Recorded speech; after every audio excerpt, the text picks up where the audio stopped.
Coucou tout le monde, je vous retrouve pour la guidance du 4 au 10 décembre 2023. Oui, on est toujours en 2023. J'espère que vous avez passé une bonne semaine. Cette semaine, waouh, aurait été riche. Avec un sujet que j'ai travaillé, mais que beaucoup de gens en vrai ont travaillé, en tout cas dans ma sphère. C'est l'amour, le sentiment amoureux, le rapport à l'amour. J'ai été un peu surprise parce que franchement, je m'attendais pas à ce que ça travaille autant. Mais ma foi, ça s'est présenté, donc c'était intéressant. Et, euh, et avec beaucoup de guérison. Alors, le mois de novembre aura vraiment pas été facile, avec beaucoup de douleurs quand même, quelles qu'elles soient, entre les douleurs physiques par la maladie ou par d'autres choses, et en même temps de l'émotionnel qui ressort beaucoup. Je vous rassure presque, décembre est sur une toute autre énergie. J'aime bien tirer une carte en début de mois pour avoir la tendance un petit peu du mois en cours, du mois qui va venir, et j'ai utilisé pour ça l'oracle des arbres et des ogames, qui nous donne la carte Ur, donc c'est la bruyère. Voilà, je suis Ur, la plante de la guérison et de la santé. Ma souche puissante puise sa force dans la vitalité de la terre, mes branches souples caressent et réconfortent mes frères combattants. Mes fleurs colorées soignent et guérissent généreusement tous les êtres. Je suis Ur, la plante de l'altruisme et de la protection. Bon, c'est sans grande surprise dans le sens où le mois de décembre porte cette énergie de toute façon, et ça tous les ans. Le mois de décembre porte une énergie très souvent de guérison, d'altruisme beaucoup, de charité. Déjà parce que c'est une fin d'année, donc on est sur une période de bilan. Et puis on est dans la saison de l'hiver, donc clairement on s'apporte réconfort, douceur. C'est une période qui est plus prompte à ralentir, à être à l'écoute de ses besoins, mais aussi à l'écoute des besoins de l'autre. Du coup voilà, donc sans grande surprise, on est dans ces énergies-là. Il y a une transcendance sur le mois de décembre, de ce que je peux ressentir, sur justement toute cette notion d'amour de nous-mêmes qu'on travaille depuis déjà un moment. Il y a depuis la fin du mois de novembre de très fortes révélations au niveau de certaines personnes. Encore une fois, je le redis, j'en avais un petit peu parlé la dernière fois, mais je suis très surprise. Enfin, surprise, oui et non, mais agréablement surprise de voir que certains hommes autour de moi, alors encore une fois, là je vais utiliser une polarité, mais les polarités peuvent être inversées. Donc voilà, ne vous fixez pas sur ce que je dis homme-femme, parce que ça peut vous résonner à l'inverse, et ça serait juste aussi. Mais dans mon entourage, j'ai quand même plusieurs hommes qui sont véritablement en changement, qui sont poussés à être en changement, à être davantage à l'écoute de leurs émotions. Il y a un travail véritable qui s'amorce chez l'homme pour être beaucoup plus à l'écoute de lui-même, de ce qu'il ressent, à se laisser aller à ressentir, à comprendre que finalement toutes les croyances qui ont fait de lui un homme jusqu'ici n'étaient pas forcément juste. Il y a de la réévaluation, il y a du rééquilibrage, il y a du coup aussi de la révélation, de comprendre certaines choses sur les mécanismes qui les habitent, sur leur relation à l'amour, leur capacité à s'engager, etc. Ça travaille aussi chez le féminin, mais chez le féminin ça a été amorcé déjà il y a un petit moment, donc il y a une continuité du travail. Forcément, si le masculin travaille, ça fait forcément une résonance au féminin, mais le travail est effectivement un petit peu différent. Chez le féminin, on n'est pas vraiment de l'ordre de l'écoute de soi, même si, bon, un petit peu toujours, mais on va être surtout sur une certaine forme de respect et de ce qu'on se sent mériter et ce qu'on est sûr de devoir ressentir. Ce qu'on est sûr de connaître de notre valeur. C'est pour ça que c'est intéressant parce que on le voit ça à l'échelle collective, c'est tous les rapports de toxicité, de domination, de soumission, de rapports comme ça relationnels dysfonctionnels ne passent tout simplement plus. Alors je sais que ça passe encore pour de nombreuses personnes, mais croyez-moi, il y a un cap qui fait, vous le verrez dans les mois, dans les années qui viennent, de plus en plus de personnes seront confrontées à ça. Le toxique ne peut plus passer dans nos vies, ni nos propres petits comportements. J'ai énormément de gens qui arrêtent toute forme de substance, que ce soit la cigarette, moi c'est la cigarette, mais d'autres ça va être d'autres substances. La toxicité n'est plus possible. On ne la digère pas bien. Si on s'en rend pas compte consciemment, c'est notre corps qui vient nous dire au secours. En fait, on peut plus gérer ce truc-là, donc il faut que ça dégage de ta vie. Et c'est pareil pour tout, et c'est pareil pour tout le monde. Et ça va se généraliser encore et encore et encore parce que c'est le nouveau paradigme en fait, et qu'on ne peut pas vibrer une nouvelle fréquence, une nouvelle planète, une nouvelle tout ce que vous voulez, si à un moment donné on n'élimine pas, couche après couche, toutes ces formes de toxicité. Donc au niveau des relations, forcément, ça vient faire travailler la dépendance affective, ça vient faire travailler les troubles de l'attachement, ça va faire travailler toutes ces choses-là. Et c'est très très très intéressant, vraiment pour le coup, parce que c'est comme l'image que j'ai là, c'est comme les rayons du soleil qui percent à travers une problématique. Et tout d'un coup, on y voit plus clair. Et tout d'un coup, il y a une certaine forme d'illumination, en tout cas si on accepte qu'elle se fasse, mais moi j'arrête pas de le dire, je crois pas vraiment trop au libre arbitre, en tout cas dans une certaine mesure, et là en l'occurrence, pour moi, il n'y a pas trop le choix. Je pense qu'on peut pas trop dire non. Donc du coup, voilà. On peut toujours dire non, mais si on dit non, il y a de la résistance, et du coup on a mal, et on souffre, et bon, du coup, vaut mieux pas dire non, quoi. Donc pour moi, c'est pas du libre arbitre.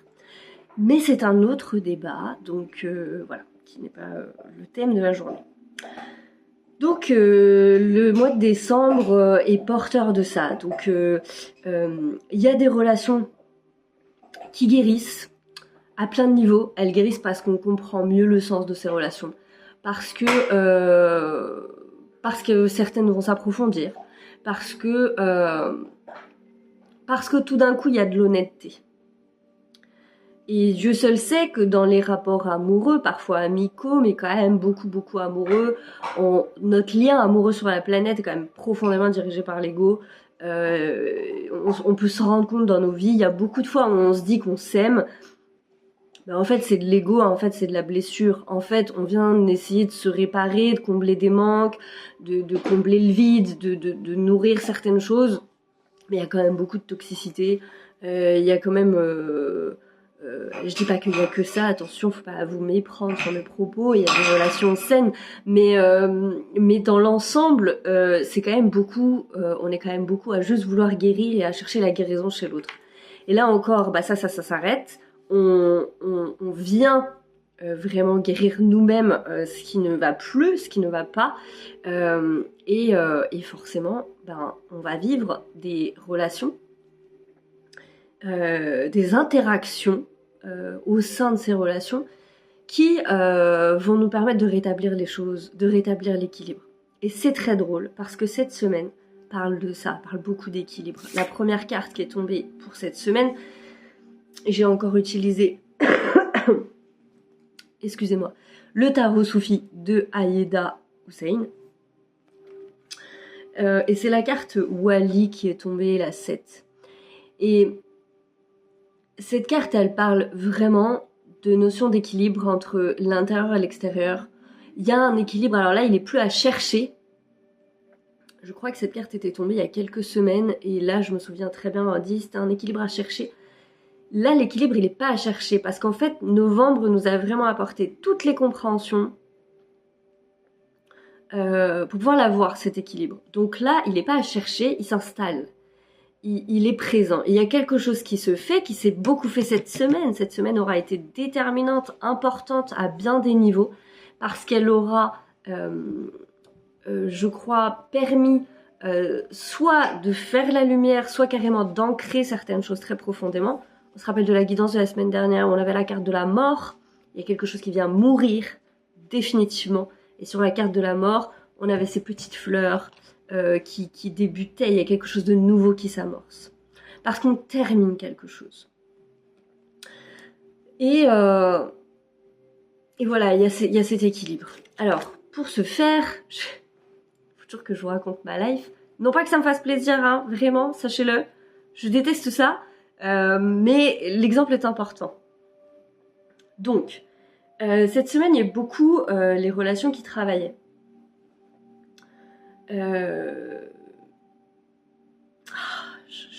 Je sais même pas par où commencer. Je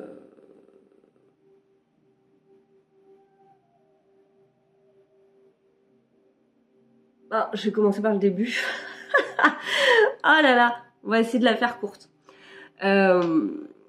Donc vous savez que j'ai un enfant que j'ai eu il y a 4 ans et demi maintenant. Donc je suis tombée enceinte il y a 5 ans. Et en fait, il y a 5 ans, j'ai rencontré un homme. La rencontre a été un peu particulière parce que je suis tombée enceinte très très rapidement en fait. Au bout de 10 jours. Excessivement rapide. Tout ce que je vous raconte n'invite pas à une évaluation de ma vie, à ce qui est bien, pas bien, réfléchi, pas réfléchi. Voilà, c'est fait de toute façon. Donc voilà. Et voilà. Et qu'est-ce qui fait que je garde mon fils? C'est de voir mon âge avancer, n'est-ce pas? J'avais plus de 30 ans. Comme certainement beaucoup de femmes, au bout d'un moment, on se dit voilà, est-ce que ça se reproduira? Je ne sais pas. Donc voilà, à un moment donné, je décide de garder mon fils. Et puis voilà. À l'époque, sur le moment, je ne réalise pas ce que je vais vous dire aujourd'hui, bien qu'on me l'ait déjà dit pourtant à l'époque. Les cordonniers sont les plus mal chaussés.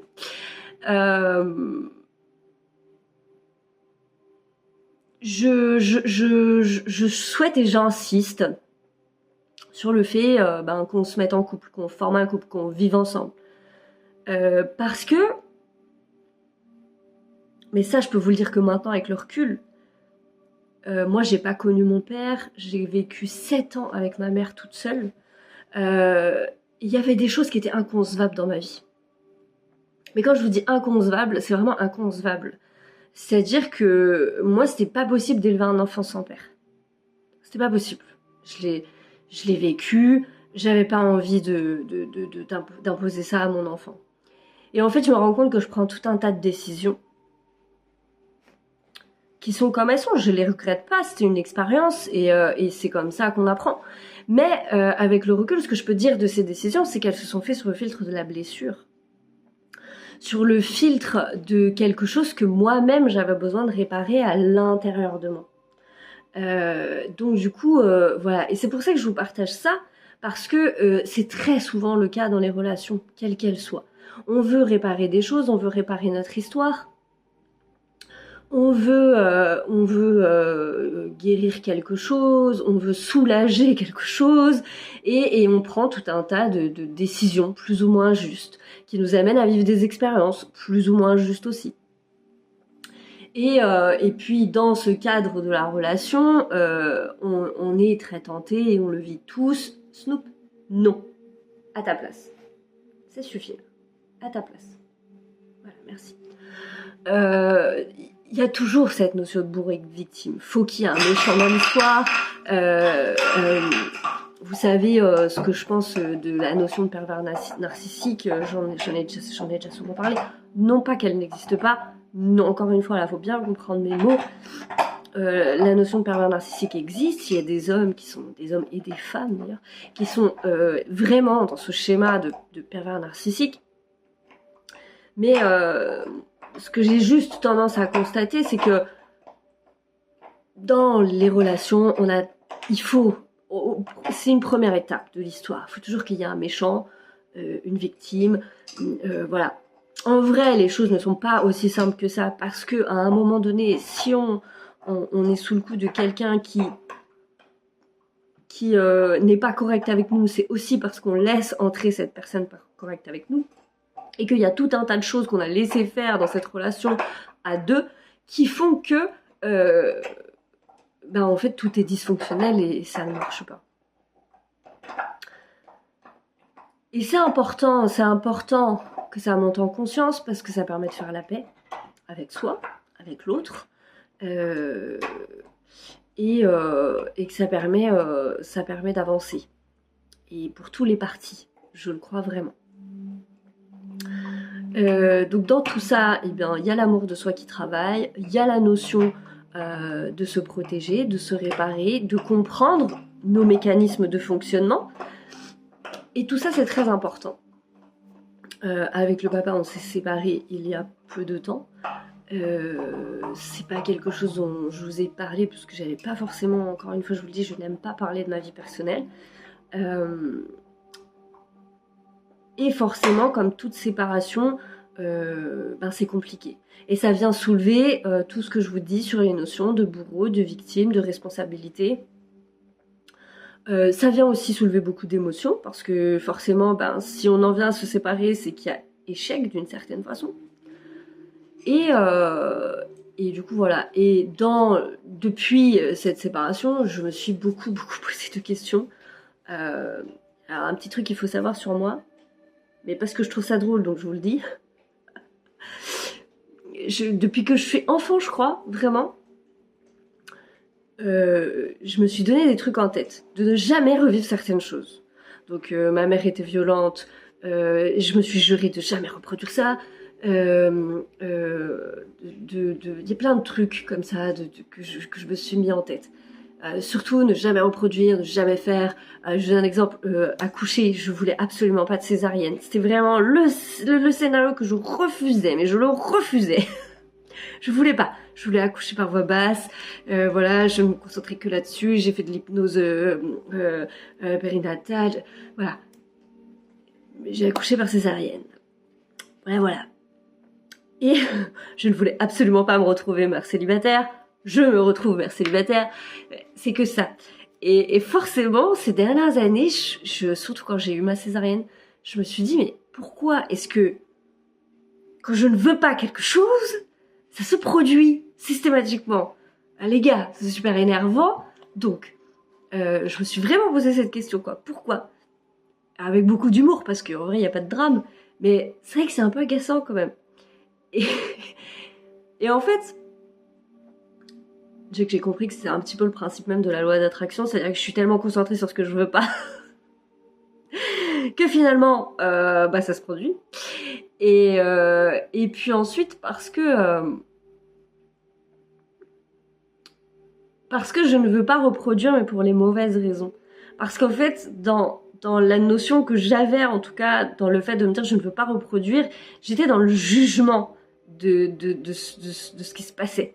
J'étais dans le jugement. Pour moi, être mère célibataire, c'est un échec cuisant dans la vie. C'était un échec cuisant. Vraiment.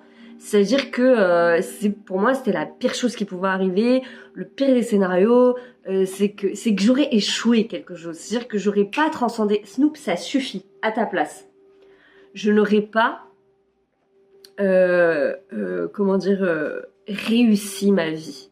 Je n'aurais pas mis toutes les circonstances en place, mais ça va loin le processus de pensée. C'est pour ça que je vous l'explique. Parce que c'est aussi quand on pense comme ça qu'on s'enferme dans des relations. On se dit ça, maintenant je peux pas partir parce que si je pars, j'échoue. Je vais aller vers quelque chose qui me désigne complètement, que je ne veux pas sous aucun prétexte. Et du coup voilà, et j'expérimente en ce moment cette maman de vie célibataire qui fait beaucoup d'écho je crois que je vous l'ai déjà dit, mais je le redis parce que pour le coup, ce que je vis, des fois, c'est un peu un film. Ma vie est parfois un peu un film. Les gens qui me connaissent valideront ce que je dis. Je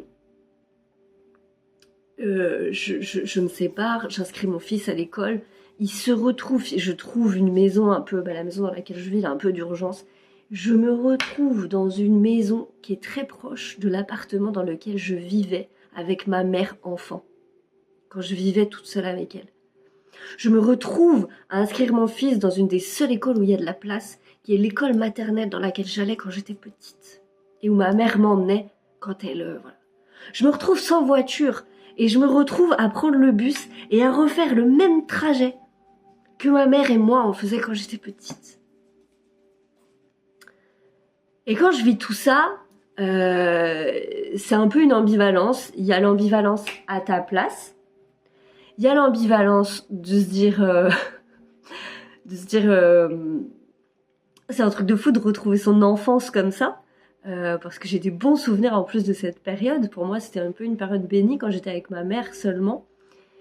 Et en même temps...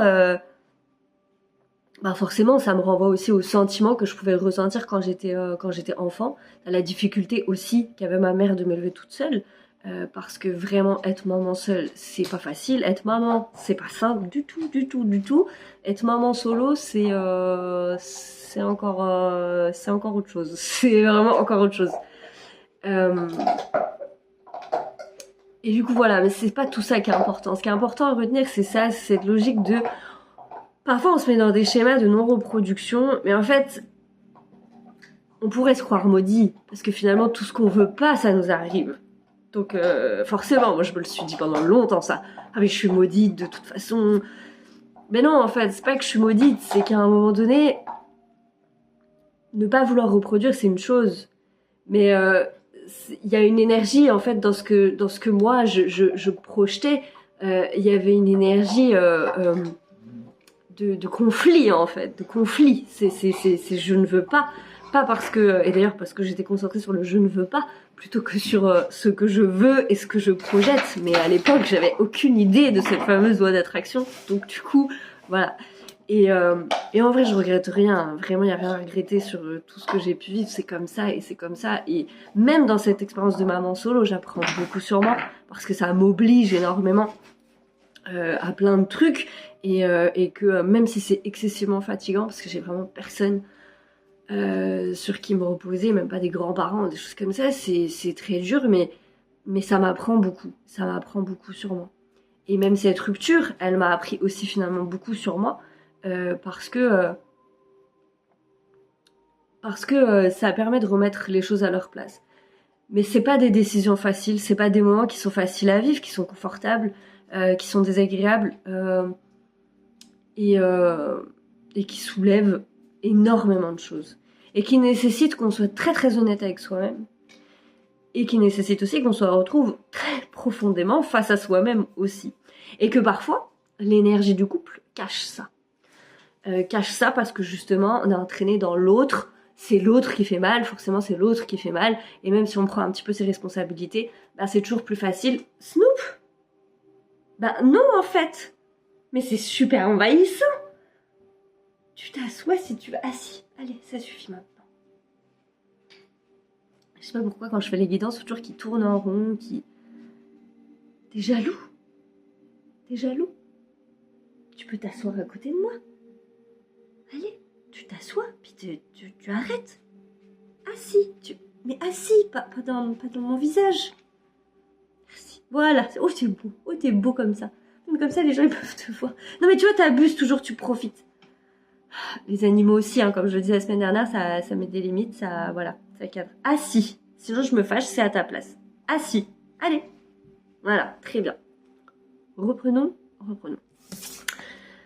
Pour le milieu de la semaine, c'est le 5 de denier qui vient et qui va encore compléter ce que j'étais en train de dire sur le début de la semaine et cette notion d'équilibre. Donc, quelque chose d'équilibré, qui s'équilibre sur tout ce que je suis en train de dire là.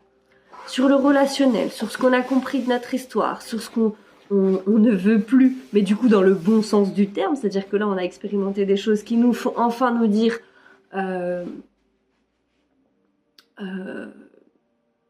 je ne veux plus expérimenter ça. Autre chose que j'ai beaucoup expérimenté ces derniers temps, c'est le rejet de la part de la jante masculine. Comment vous expliquer que là, a vraiment quelque chose, je le sens très fortement, qui vient me dire je sais que ça, je veux plus l'expérimenter. Je le sais. Donc, j'entre dans un cycle d'autosuffisance. Cycle que j'ai déjà connu par le passé. Certaines personnes me reconnaîtront. Après une rupture, voilà, on se met en mode les hommes c'est tous des connards, ou les femmes c'est toutes des connasses.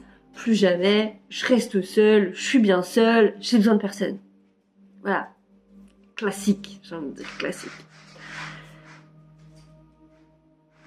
Et depuis hier, je pense beaucoup à ma grand-mère. Parce que c'est cette carte-là, elle vient parler de ça en fait. Je pense beaucoup à ma grand-mère parce que j'ai toujours entendu, et c'est très important là dans ce que je vais vous raconter, que vous compreniez les échos, parce que c'est ça là qui va travailler au mois de décembre. C'est tout ce qu'on porte de transgénérationnel en nous qui doit aussi dégager. J'ai toujours entendu ma grand-mère qui a connu mon grand-père pas si jeune que ça, mais voilà, qui vraiment un mariage sans amour. Clairement. Elle a peut-être essayé un peu au début, mais voilà, bon, c'est une génération, on sait, ils se mettaient ensemble, les gens se mettaient ensemble, on se sépare pas forcément. Et mon grand-père était un homme, somme toute, pas vraiment méchant, mais avec un sale caractère, un vrai sale caractère. En plus, il buvait, donc il était... c'est un homme un peu bourrin. Je soupçonne qu'il ait fait preuve de violence un petit peu quand il était un peu plus jeune avec ma grand-mère. En tout cas, de toute façon, il était intimidant, il était charismatique. Donc même s'il n'a pas utilisé la violence physique, voilà. Et ma grand-mère, elle était dans une forme de soumission vis-à-vis de lui, mais d'une soumission à la Brivante de Camp. Vous voyez, genre soumise un peu, mais en vrai un gros caractère aussi derrière et une froideur, une grosse froideur. Et elle a jamais refait sa vie après son décès, et je l'ai toujours entendu me dire que les hommes, fallait pas trop en attendre, qu'ils étaient décevants, qu'ils étaient pas fiables, qu'on pouvait pas leur faire confiance. C'était pas, dans son discours, c'était jamais méchant. Mais ça voulait dire ce que ça veut dire. N'attends jamais d'un homme. S'il y a bien un conseil que ma grand-mère m'a donné, c'est d'être autonome et de ne jamais, ne fais jamais conjoint avec un homme. Débrouille-toi. Sois autonome et ne dépends jamais d'un homme. C'est vraiment, je crois que c'est vraiment un truc qu'elle m'a martelé dans l'esprit. Et j'ai construit ma vie comme ça, et puis ma mère du coup m'a élevée seule parce que mon père ne m'a pas assumée, et voyez comme c'est facile, comme la vie, si on vous ancre une croyance dans la tête, et ben finalement, tout ce que vous allez vivre derrière montre ça. Va vous montrer qu'effectivement, les hommes ne sont pas fiables. Ils ne s'engagent pas avec vous. Ils n'assument pas vraiment la relation. Vous voyez, et je me suis demandé ce que ça aurait été si ma grand-mère ne m'avait pas dit ça toute ma vie. À quel point cette phrase m'avait construite dans ma manière de voir les choses et m'avait empreint de ce truc qui fait que systématiquement, bah oui, si je me dirige vers un homme, c'est clair qu'il va pas être disponible. Genre, il ne sera pas disponible. Ou il ne sera pas en capacité de vivre une relation. Ou il y aura toujours une incapacité. Il y aura toujours quelque chose. Parce qu'au final, dans ma tête, bah, vous voyez, si on vous répète et on vous répète et on vous répète une phrase, elle s'ancre. Maintenant, on le sait. C'était pas comme à l'époque, maintenant on le sait. Et là, ce que je vous dis sur mon parcours de femme, ce serait pareil pour un homme. Hein, on est ce que l'on perçoit de notre enfance, de notre vie, de nos parents. On est profondément construit de ça. Et ça travaille beaucoup, beaucoup dans les familles. Il y a quelque chose qui travaille beaucoup, beaucoup dans les familles en ce moment. Je le vois encore une fois dans ma propre vie, mais dans la vie de beaucoup de gens. Ce rapport-là, là, il y a quelque chose qui est en train de se nettoyer. Je pense que ça va se nettoyer beaucoup, beaucoup, beaucoup, beaucoup au mois de décembre, ça. Parce que là, c'était des révélations de la fin du mois de novembre. Et du coup, il y a quelque chose qui... Il y a quelque chose qui résonnait jusqu'ici de l'ordre de la peur du manque, de la peur du vide. Vous voyez, si je me projette tout le temps en me disant que personne, aucun homme ne sera fiable finalement, ben la loi d'attraction veut que je vais forcément attirer vers moi ce type d'expérience. Et en fait, on ne peut arrêter ce cycle pas seulement en comprenant ce qu'on attire, mais en comprenant que c'est la blessure de ma grand-mère qui parle, en fait. C'est même pas la mienne. C'est la blessure de ma grand-mère qui s'est ancrée en moi et que j'ai assimilée complètement comme du vide et de la blessure. Ma mère, du coup, l'a assimilée aussi parce qu'elle a grandi avec le même type d'expérience et ainsi de suite et ainsi de suite. Dieu bénisse, je n'ai pas de fille, mais si j'avais une fille, je lui transmettrais la même croyance si je ne faisais rien. Cela dit, je la transmettrais quand même à mon fils, et ça aura aussi un impact sur sa vie, puisqu'il aura aussi, du coup, ça impactera aussi le genre de femme ou d'homme, bref, dans sa vie, qui l'impactera et qui rencontrera, en tout cas. Donc, c'est assez intéressant ce qui se passe, en vrai, parce que c'est à travers ce processus qu'on est en train de récupérer des forces, en fait. C'est à travers ce processus, quand finalement on récupère, on lâche les blessures, voilà, ce qui appartient à ma grand-mère, là je dois lui redonner. C'est ton expérience, mamie, même si je t'aime et que tu m'as beaucoup appris, c'est ton expérience. Peut-être n'est-ce pas vrai totalement que tous les hommes sont lâches, ou sont en tout cas pas lâches, mais comprenez bien que tout ce que je dis n'est pas dans le jugement. Là, je me fixe pas, je suis pas en train de dire tous les hommes sont comme ci, tous les hommes sont comme ça. C'est les croyances qu'on peut avoir en tête qui s'expriment. Parce que en vrai, la seule réalité à prendre, c'est que dans les relations, c'est des blessures qui se répondent.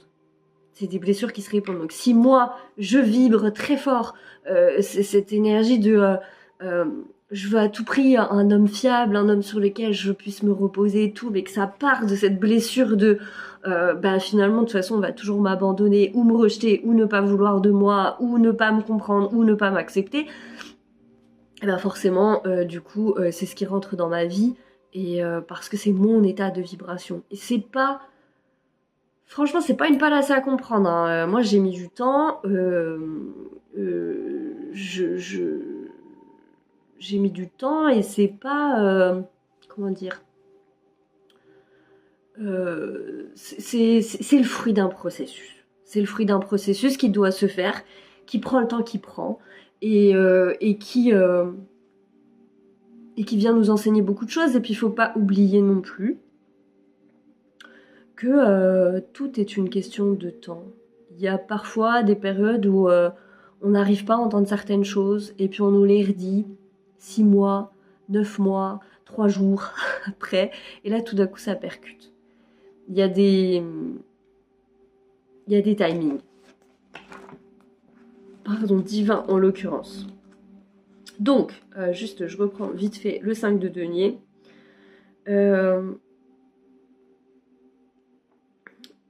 C'est ça. Elle se réfère, cette carte, au manque de sécurité matérielle. Et à un manque de lien, effectivement, avec là-haut. Mais comme elle est à l'envers, là, elle représente vraiment la régénération, la guérison. Et c'est là où il y a quelque chose vraiment qui se rétablit encore. Il y a vraiment cette notion d'équilibre très très fort cette semaine. Il y a quelque chose qui se rétablit.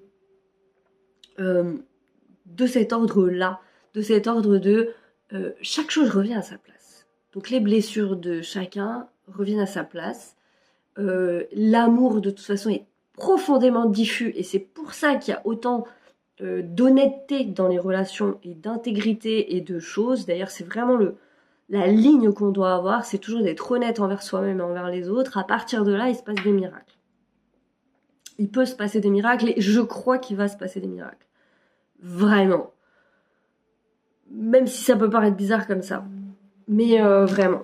Et pour la fin de semaine, c'est la fille de denier. Donc sur le milieu et la fin de semaine, on est sur du denier. Donc on est sur le rapport au monde physique. À un rapport à la matière et à quelque chose qui va toucher de près ou de loin la loi de l'abondance, le domaine financier, etc. etc. Je me souviens plus de ce que j'ai lu tout à l'heure.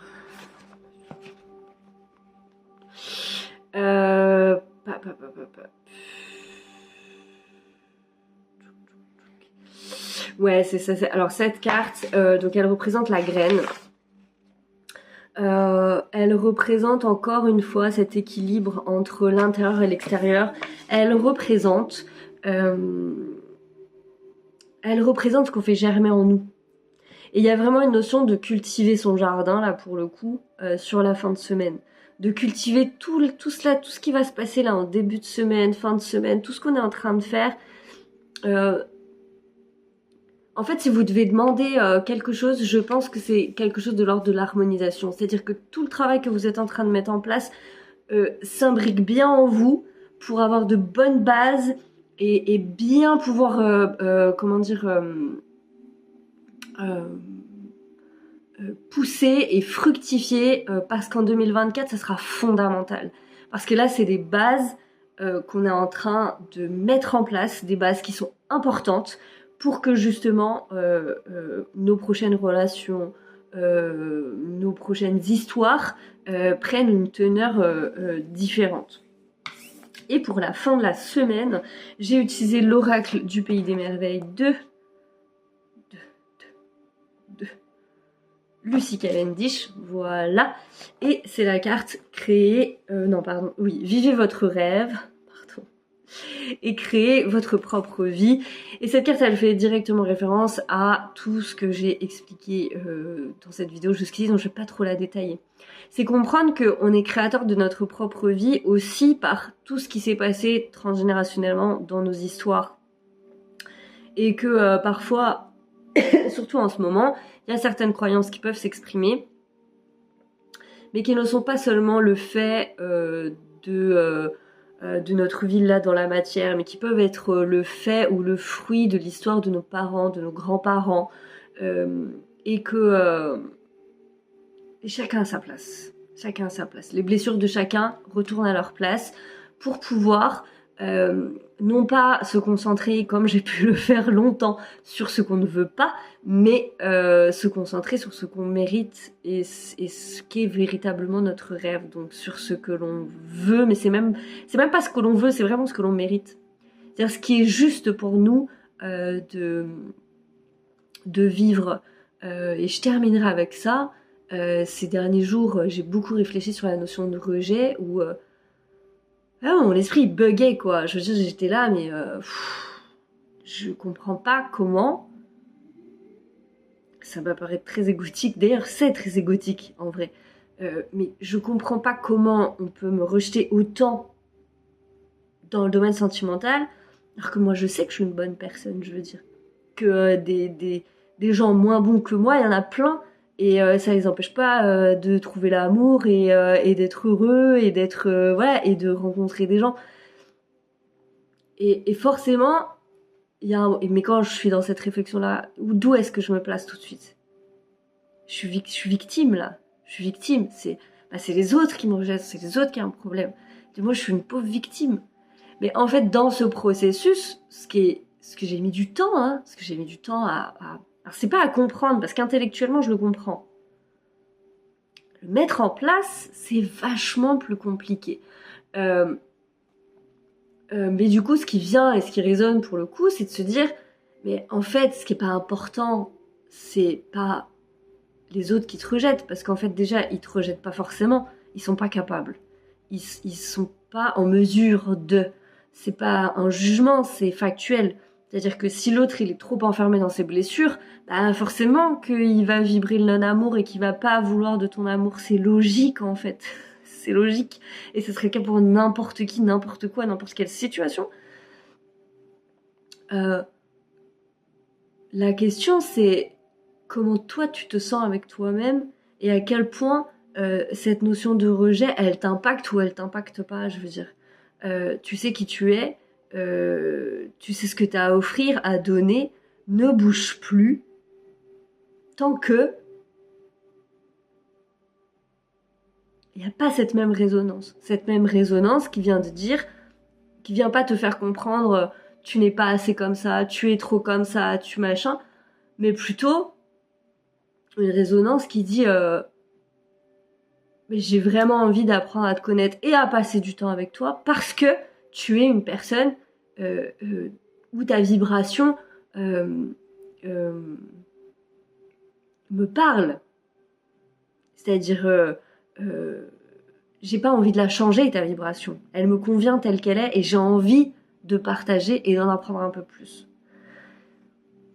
C'est tout ça qui travaille cette semaine. Ce qui est très positif, c'est qu'il y a un équilibre vraiment qui se fait. Et je pense en ça que le mois de décembre, même s'il sera mouvementé, parce qu'à mon avis, ça va du coup brasser beaucoup d'émotions aussi, mais je le sens quand même plus positive, c'est-à-dire plus dans cette énergie de guérison que dans une énergie de souffrance qu'on aura expérimenté quand même beaucoup plus au mois de novembre. Bon, même si on n'a pas toujours un même rapport à la souffrance et aux émotions aussi, donc à voir, mais ça vient quand même me parler plus d'amour là, d'amour véritable, d'amour pur. Je parle pas de relation amoureuse, hein, je parle vraiment de liens d'amour avec soi-même et avec les gens qui nous entourent. On est toujours sur l'expérimentation de toute façon de ça, de la profondeur et de la pureté de ce qu'est l'amour véritable. Et de se rendre compte qu'il est loin, loin, loin, loin, loin de l'amour égo qu'on peut connaître finalement beaucoup plus dans nos vies.